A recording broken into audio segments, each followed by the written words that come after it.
नमस्कार दोस्तों, एग्जाम्बिया में आपका स्वागत है। आज हम लोग बात करने जा रहे हैं भारत में आर्थिक नियोजन और पंचवर्षीय योजनाओं के बारे में। अगर विगत वर्षों की परीक्षाओं को उठाकर आप देखेंगे तो यहाँ से काफ़ी आपके प्रश्न पूछे जा रहे हैं और विशेष रूप से पंचवर्षीय योजनाओं को पूछा जा रहा है। किस पंचवर्षीय योजना का क्या लक्ष्य था, उसका समय क्या रहा है और उसका मॉडल किसने बना के तैयार किया था। तो देखिए, पंचवर्षीय योजनाओं को पढ़ने से पहले हमारे लिए ये जान लेना आवश्यक है कि भारत में आर्थिक नियोजन का इतिहास प्रारंभ कहाँ से होता है और आर्थिक नियोजन कहते किसको हैं। देखिए, जब हमारा देश आज़ाद नहीं हुआ था तो देश की आज़ादी के पूर्व जितने भी भारतीय नेता थे, जो प्रमुख क्रांतिकारी थे, राष्ट्रवादी नेता थे, उनके समक्ष एक ही प्रश्न ये था कि जब भारत हमारा आज़ाद होगा, जब स्वतंत्र होगा, तो स्वतंत्रता के बाद में हमारे विकास का रूपरेखा कैसी होगी और देश का विकास कैसे किया जाएगा। तो इसी संदर्भ में भारत के प्रथम इंजीनियर डॉक्टर एम विश्वेश्वरैया ने 1934 में एक पुस्तक लिखी जिसका नाम था प्लान्ड इकोनॉमी फॉर इंडिया। सबसे पहले प्लान्ड इकोनॉमी फॉर इंडिया के माध्यम से भारत में आर्थिक नियोजन का इतिहास प्रारंभ होता है। नियोजन का मतलब होता है, नियोजन को इंग्लिश में बोलते हैं प्लानिंग। प्लानिंग का मतलब होता है कि कम से कम संसाधनों में, कम से कम वस्तुओं में, कम से कम हमारे पास में संसाधन उपलब्ध हों और कम संसाधनों से हम अधिकतम लक्ष्य को प्राप्त करने की जब रणनीति बनाते हैं तो इसी को बोलते हैं नियोजन। हर किसी को अपने लाइफ में एक प्लानिंग होती है, इसी को हम लोग हिंदी में नियोजन बोलते हैं। उसके बाद में 1938 में कांग्रेस की एक मीटिंग हुई हरिपुरा में। हरिपुरा में एक राष्ट्रीय नियोजन समिति का गठन किया गया जिसका अध्यक्ष पंडित जवाहरलाल नेहरू को बनाया गया और इसका जो लक्ष्य जो था, जो इसका उद्देश्य बनाया गया कि भारत में जो आर्थिक नियोजन होगा, आर्थिक नियोजन की रूपरेखा कैसे होगी, देश का विकास कैसे किया जाएगा, इन लक्ष्यों को लेकर के पंडित जवाहरलाल नेहरू की अध्यक्षता में राष्ट्रीय नियोजन समिति का गठन हरिपुरा अधिवेशन में 1938 में किया गया। इसके बाद में 1944 में मुंबई के प्रमुख 8 उद्योगपतियों ने अर्देशिर दलाल की अध्यक्षता में एक योजना प्रस्तुत किया जिसका नाम था बॉम्बे प्लान। 1944 में श्रीमन नारायण ने गांधीवादी योजना प्रस्तुत किया। 1945 में एम.एन. रॉय ने जनवादी योजना प्रस्तुत किया और 1950 में जयप्रकाश नारायण ने सर्वोदय योजना प्रस्तुत किया। सरकार ने जब हमारा देश आज़ाद हुआ 1947 में, तो देश की आज़ादी के उपरांत सरकार ने इनमें से किसी भी योजना को या जो ऊपर सुझाई गई योजनाएं जो थी, जो ये योजनाएं बनाई गई थी, इनको सरकार ने किसी को स्वीकार नहीं किया। सरकार ने 1946 में एक केसी नियोगी समिति का गठन किया। केसी नियोगी समिति की सिफारिश पर ही रूस के मॉडल से प्रभावित होकर के भारत सरकार ने 15 मार्च 1950 को एक गैर संवैधानिक संस्था के रूप में योजना आयोग का गठन किया। योजना आयोग का अध्यक्ष भारत का प्रधानमंत्री होता था, पदेन अध्यक्ष भारत का प्रधानमंत्री होता था।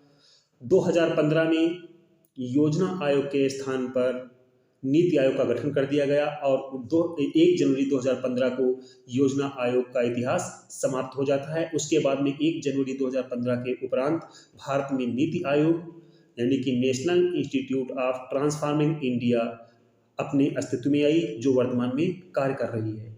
तो इस तरह से देखा कि भारत में आर्थिक नियोजन 1934 से प्रारंभ होता है, एम विश्वेश्वरैया की पुस्तक से, प्लान्ड इकोनॉमी फॉर इंडिया से, और योजना आयोग के गठन के उपरांत ये योजनाओं का जो रूपरेखा था वो रूपरेखा समाप्त होता है। इसके बाद में भारत के विकास के लिए पंचवर्षीय योजनाएं तैयार करने का लक्ष्य योजना आयोग को प्रारंभ किया गया और भारत में आर्थिक नियोजन का इतिहास या आर्थिक नियोजन या पंचवर्षीय योजनाएं जो प्रारंभ हुई वो 1951 से प्रारंभ हुई, जो कि आपके स्क्रीन पे आपको दिख रही हैं। अब यहीं से हम लोग आगे बात करने जा रहे हैं कि भारत में पंचवर्षीय योजनाओं के बारे में। तो देखिए भारत में प्रथम पंचवर्षीय योजना 1951 में प्रारंभ हुई और 1955 तक चली है। इसका जो तात्कालिक लक्ष्य रखा गया वो कृषि विकास और सिंचाई की सुविधाओं पर इसका ध्यान रखा गया और ये कहा गया कि भारत में सबसे पहली आवश्यकता ये है कि भारत का कृषि विकास हो, क्योंकि भारत की 85% जनसंख्या गाँव में निवास करती है और भारत को खाद्यान्न के मामले में आत्मनिर्भर बनना है। तो जो प्रथम पंचवर्षीय योजना थी, प्रथम पंचवर्षीय योजना का लक्ष्य कृषि विकास को रखा गया और सिंचाई की सुविधाओं पर ध्यान दिया गया। ये मॉडल बना के तैयार किया था डोमर मॉडल, यह आधारित जो था जिस मॉडल पर, वो डोमर मॉडल पर था ये।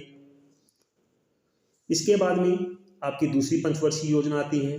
द्वितीय पंचवर्षीय योजना का समयमान जो रहा है वो 1956 से 1961 रहा है। इसका लक्ष्य रखा गया भारी औद्योगिकरण रखा गया। तो देखिए, अगर आप पिछले परीक्षाओं को उठाकर देखेंगे तो पिछली परीक्षाओं में ये दो पंचवर्षीय योजनाएं जो हैं, प्रथम पंचवर्षीय योजना और द्वितीय पंचवर्षीय योजना, इसका लक्ष्य बहुत ज़्यादा पूछा गया है। तो याद रखना, प्रथम पंचवर्षीय योजना का लक्ष्य कृषि विकास था और द्वितीय पंचवर्षीय योजना का लक्ष्य भारी औद्योगिकरण था। और द्वितीय पंचवर्षीय योजना का जो मॉडल तैयार किया था वो भारत में सांख्यिकी के जनक पीसी महालनोबिस ने बना करके तैयार किया था इसको। फिर इसके बाद में आपकी तीसरी पंचवर्षीय योजना। तीसरी पंचवर्षीय योजना का समय 1961 से 1966 रहा है। इसके जो प्रमुख लक्ष्य थे, आत्मनिर्भरता और स्फूर्तिवान। इसी तृतीय पंचवर्षीय योजना के दौरान या तीसरी पंचवर्षीय योजना के दौरान भारत में यूनियन ट्रस्ट ऑफ इंडिया 1964 में इसका गठन किया गया। बड़े उद्योगों को लोन देने के लिए industrial development bank of India का गठन किया गया 1964 में, और फूड कॉर्पोरेशन ऑफ इंडिया का गठन 1965 में किया गया। और 1965 में ही भारत में कृषि कीमत आयोग का गठन किया गया, जिसको बाद में बदल करके CACP कर दिया गया।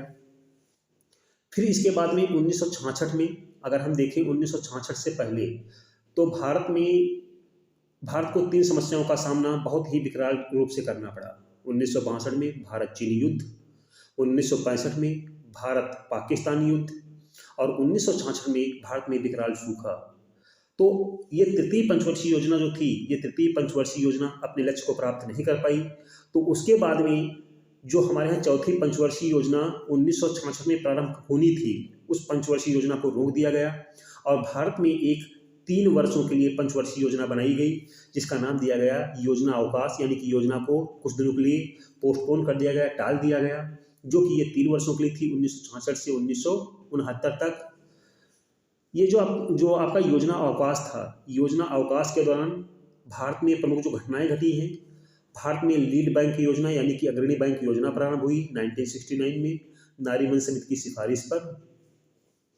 भारत में 1966-67 में हरित क्रांति प्रारंभ हुई और 1966-67 में ही भारत में प्रथम नई कृषि नीति को लाया गया।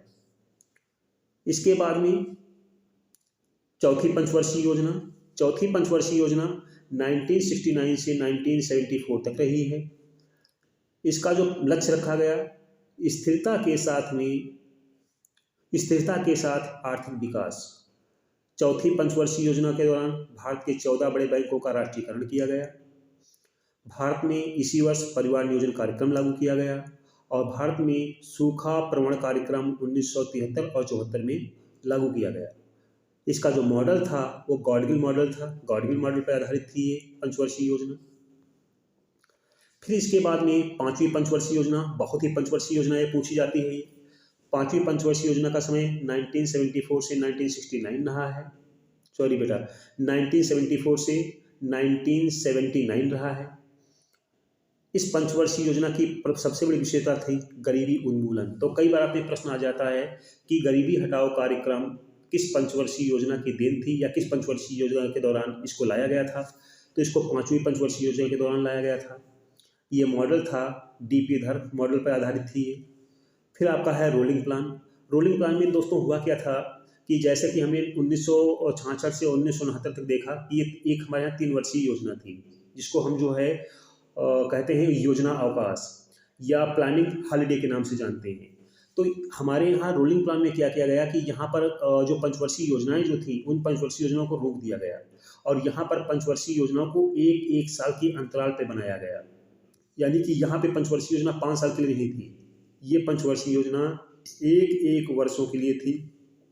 जैसे कि यहाँ देख पा रहे हैं आप, एक वर्षीय योजना।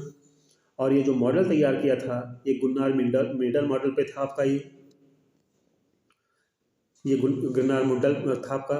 और इसी दौरान भारत में गांवों में स्वरोजगार को बढ़ावा देने के लिए ट्राइसम सिस्टम लागू किया गया। फिर आपका था छठी पंचवर्षीय योजना 1980 से 1985। यह पंचवर्षीय योजना भारत में 2 बार प्रारंभ हुई। पहली बार कांग्रेस सरकार के द्वारा और दूसरी बार जब 1977 में जब जनता पार्टी सरकार अस्तित्व में आई तो जनता पार्टी सरकार ने इसको प्रारंभ किया। तो छठी पंचवर्षीय योजना भारत में, ये पंचवर्षीय योजना 2 बार प्रारंभ हुई है। ये इसी पंचवर्षीय योजना के दौरान भारत में गरीबी निवारण एवं रोजगार सृजन कार्यक्रमों पर बल दिया गया और भारत में पहली बार गरीबी निर्देशांक यानी कि गरीबी सूचकांक के लिए एक सूचकांक लाया गया। यहाँ पर यह कहा गया कि अगर शहरों में रहने वाला व्यक्ति की इनकम इतनी है कि उस आय से वह खाना खा रहा है, अगर उसको 2100 कैलोरी ऊर्जा मिल रही है तो उसको गरीब नहीं माना जाएगा। अगर कोई व्यक्ति गांव में निवास कर रहा है तो गांव में निवास करने वाले व्यक्ति की आय अगर इतनी है कि उस आय से 2400 कैलोरी ऊर्जा उसको प्राप्त हो रही तो उसको गरीब नहीं माना जाएगा। तो ये निर्देशांक यहाँ पर लागू कर दिए गए आपके। फिर गाँव के विकास के लिए, कृषि के विकास के लिए 1982 में नाबार्ड बैंक स्थापित किया गया हमारे यहाँ और निर्यात एवं आयात को बढ़ाने के लिए हमारे यहाँ 1982 में एक्सिम बैंक की स्थापना की गई। फिर इसके बाद में 7वीं पंचवर्षीय योजना। 7वीं पंचवर्षीय योजना जो इसका समय 1985 से 1990 तक रहा है। इस पंचवर्षीय योजना के दौरान भारत में स्पीड पोस्ट सेवा 1986 में प्रारंभ हुई। कपाट सिस्टम लागू हुआ, 1986 में लागू हुआ। शेयर बाजार को रेगुलेट करने के लिए 1988 में सेबी की स्थापना की गई। और यहाँ पर एक चीज़ आपका जो है, इसको हम जूम कर रहे हैं, यहाँ पर एक आपको शब्द दिखाई पड़ रहा है, वो शब्द है हिंदू वृद्धि दर। तो यहाँ पर आपको एक चीज़ समझ लेना है कि हिंदू वृद्धि दर का संबंध जनसंख्या से नहीं है, हिंदू वृद्धि दर का संबंध राष्ट्रीय आय से है। और ये कॉन्सेप्ट जो था ये प्रोफेसर राजकृष्ण ने दिया हुआ था। तो कई बार आपने प्रश्न आ जाएगा कि हिंदू वृद्धि दर का संबंध किससे है, वो आएगा जनसंख्या से, राष्ट्रीय आय से। तो आपको ये बताना है कि हिंदू वृद्धि दर का संबंध राष्ट्रीय आय से है, ना कि जनसंख्या से है। इसके बाद में आपका 8वीं पंचवर्षीय योजना, ये 1992 से 1997 तक रही है। तो दोस्तों यहाँ पे देख रहे हैं कि 1990 में यहाँ पे 7वीं पंचवर्षीय योजना है और यहाँ पे 92 में आपकी 8वीं पंचवर्षीय योजना है। बीच में कुल 2 वर्षों का गैप रहा है। ये 2 वर्ष जो बीच में रहे हैं, यहाँ पर कोई पंचवर्षीय योजना भारत में लागू नहीं हुई है। ये एक तरह से हम कह सकते हैं योजना अवकाश का समय रहा है ये भारत में।